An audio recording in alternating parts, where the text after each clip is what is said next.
1965. París. El presidente Charles de Gaulle convoca una rueda de prensa. Ante decenas de periodistas, denuncia lo que llama el privilegio exorbitante de Estados Unidos. América, dice, puede imprimir dólares y usarlos para comprar bienes reales en todo el mundo. Puede tener déficit comerciales enormes sin consecuencias. ¿Por qué? Porque el dólar es la moneda de reserva mundial. De Gaulle no se limita a hablar. Envía barcos de la Marina francesa al puerto de Nueva York. Su misión, recoger el oro que corresponde a Francia y llevarlo de vuelta a París. Es un gesto de desafío. Una declaración de desconfianza. No es el único. Otros países empiezan a hacer lo mismo. Todo el mundo quiere cambiar sus dólares por oro. Y Estados Unidos tiene un problema, ha prometido que cada onza vale $35. Pero hay muchos más dólares circulando por el mundo que oro en sus bóvedas. La pregunta no es si el sistema aguantará. La pregunta es cuándo se romperá. En el episodio anterior vimos cómo el patrón oro clásico se derrumbó durante la Gran Depresión. Los países que escaparon de la jaula dorada se recuperaron más rápido. El oro, que prometía estabilidad, impuso rigidez. Después de la Segunda Guerra Mundial, el mundo intentó algo nuevo. No un patrón oro puro, sino un sistema híbrido donde solo el dólar estaba ligado al oro, y todas las demás monedas se ataban al dólar. Se llamó Bretton Woods. Hoy vamos a ver cómo ese sistema funcionó, por qué era insostenible desde el principio, y qué pasó la noche en que un presidente americano cambió las reglas para siempre. Julio de 1944. La guerra aún no ha terminado, pero los aliados ya saben que van a ganarla. Delegados de 44 países se reúnen en el Hotel Mount Washington, en Bretton Woods, New Hampshire. Su objetivo, diseñar el sistema monetario de la posguerra. El arquitecto principal es John Maynard Keynes, el economista más famoso del mundo. Del lado americano, Harry Dexter White. Los dos tienen visiones distintas, pero coinciden en algo fundamental. Hay que evitar el caos monetario de los años 30. Las devaluaciones competitivas, las guerras comerciales, el colapso del sistema. El acuerdo resultante es elegante en su sencillez. El dólar será convertible en oro a un tipo fijo, $35 por onza. Todas las demás monedas tendrán tipos de cambio fijos frente al dólar. Si un país necesita ajustar su tipo de cambio, debe pedir permiso al recién creado Fondo Monetario Internacional. Es un patrón oro, pero simplificado. En vez de que cada país mantenga sus propias reservas de oro y gestione su propia convertibilidad, todos confían en que América tiene el oro y cumplirá su promesa. Un solo eslabón une el sistema monetario mundial al metal dorado, el dólar. Durante los primeros años, funciona. Europa se reconstruye. El comercio internacional se recupera. Las economías crecen. Los años 50 y 60 son una época de prosperidad extraordinaria. Pero el sistema tiene una grieta. En 1960, un economista belga llamado Robert Triffin publicó un libro que explicaba por qué Bretton Woods estaba condenado. Su argumento era tan lógico que se convirtió en un dilema clásico de la economía. El razonamiento de Triffin era este: si el dólar es la moneda de reserva mundial, el mundo necesita dólares. Muchos dólares.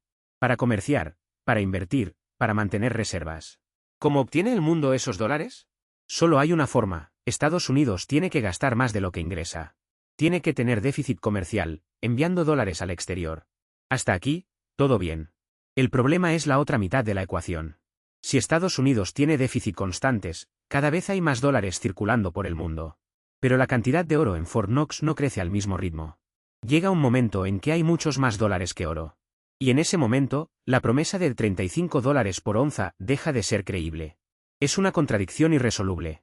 Para que el sistema funcione, América debe exportar dólares. Pero cuantos más dólares exporta, menos creíble es la promesa que sostiene el sistema. Triffin no era un radical. No pedía la destrucción del sistema. Simplemente señaló que su estructura contenía una semilla de autodestrucción. Y durante los años 60, esa semilla germinó.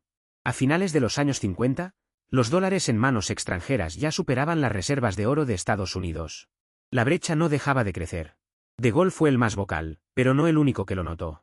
Bancos centrales de todo el mundo empezaron a presentar sus dólares en la ventanilla de la Reserva Federal y pedir oro a cambio. Era su derecho bajo las reglas de Bretton Woods. El oro salía. En 1950, Estados Unidos tenía más de 20.000 toneladas. Para 1970, quedaban menos de 10.000. La mitad de las reservas se habían evaporado. Los americanos intentaron mantener la ficción. Crearon el London Gold Pool, un acuerdo con otros bancos centrales para intervenir en el mercado y mantener el precio del oro a $35. Pero era como intentar contener el mar con un cubo. En 1968, el Gold Pool se desintegró. La guerra de Vietnam agravó todo. El gasto militar masivo de Estados Unidos inyectaba más dólares en la economía global. Más dólares, mismo oro. La brecha se convertía en abismo. Para 1971, las reservas americanas cubrían menos de un cuarto de los dólares en manos extranjeras. Si todos los países exigían su oro a la vez, Estados Unidos no podía pagar. El emperador estaba desnudo. Solo faltaba que alguien lo dijera en voz alta. 15 de agosto de 1971. Un domingo por la noche. Richard Nixon, presidente de Estados Unidos, interrumpe la programación televisiva habitual. Habla durante 18 minutos. Anuncia una congelación de precios y salarios. Un recargo del 10% sobre las importaciones. Y, casi de pasada, una medida que cambiaría el mundo. He ordenado al secretario del Tesoro que suspenda temporalmente la convertibilidad del dólar en oro. Temporalmente. Esa fue la palabra que usó. Han pasado más de 50 años. La convertibilidad nunca se restauró. De un día para otro, la promesa que sostenía el sistema monetario mundial dejó de existir. El dólar ya no se cambiaba por oro a $35 la onza. Ni a 35 ni a ningún otro precio. El ancla dorada se soltó. Los mercados reaccionaron con confusión, no con pánico. En parte porque Nixon presentó la medida como un ataque contra los especuladores, no como una admisión de debilidad. En parte porque la mayoría de la gente no entendía las implicaciones. Pero los economistas sí. Lo que Nixon hizo esa noche fue transformar el dólar, y con él, todas las monedas del mundo, en dinero fiat. Dinero sin respaldo en ningún bien físico. Dinero cuyo valor no depende de una promesa de conversión sino de la confianza en la institución que lo emite. Para 1973, el sistema de tipos fijos de Bretton Woods se había disuelto. Las monedas empezaron a flotar libremente unas contra otras. El precio del oro se disparó. El mundo había cambiado. Como en casi todo lo que hemos visto en esta temporada, la respuesta depende de a quien preguntéis. Para la visión mayoritaria de la economía, la que enseñan en la mayoría de las universidades, la decisión de Nixon fue pragmática y, en retrospectiva, inevitable.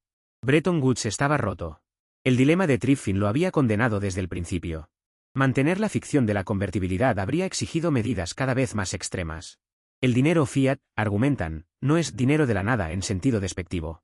Es dinero que funciona de forma diferente. Su valor proviene de la política monetaria competente, de la estabilidad institucional, de la capacidad productiva de la economía que lo emite. No necesita oro para funcionar, igual que una empresa moderna no necesita caballos para transportar mercancía.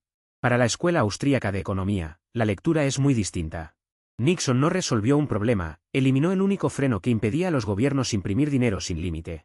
Desde 1971, argumentan, la inflación ha erosionado el poder adquisitivo, los gobiernos se han endeudado sin precedentes y las crisis financieras se han vuelto más frecuentes y más severas. Señalan un dato, desde que el dólar se desvinculó del oro, ha perdido más del 80% de su poder adquisitivo. Un dólar de 1971 compra hoy lo que 20 centavos compraban entonces. Los defensores del fiat responden que el poder adquisitivo es solo una parte de la historia. Los salarios también han subido. La economía global se ha multiplicado. La pobreza extrema ha caído. Atribuir todos los males económicos al fin del patrón oro es tan simplista como atribuirle todas las virtudes.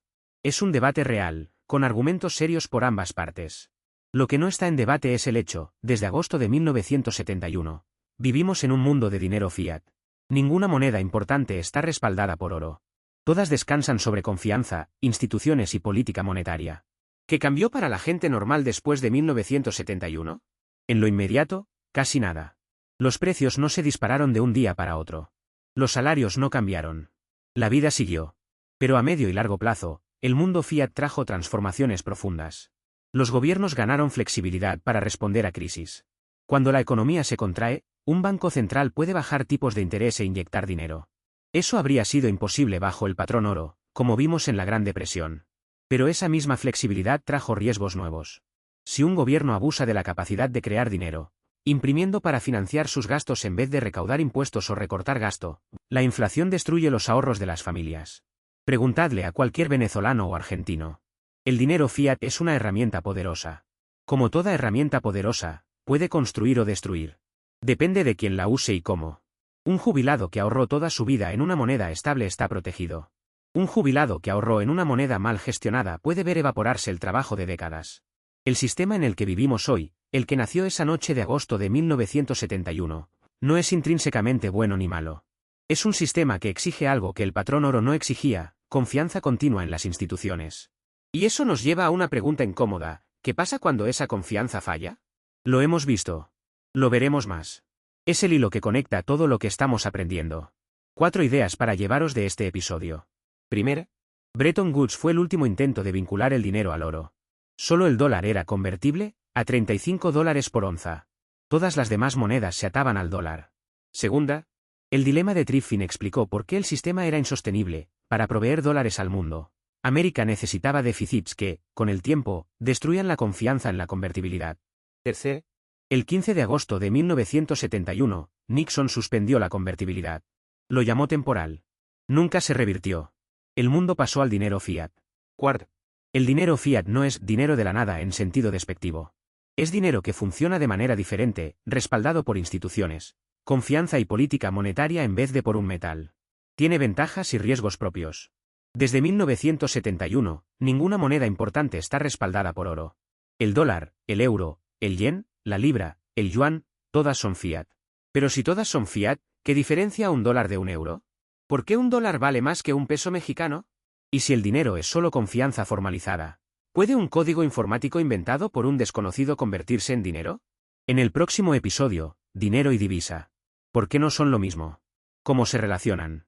Y la pregunta que todo el mundo se hace sobre Bitcoin.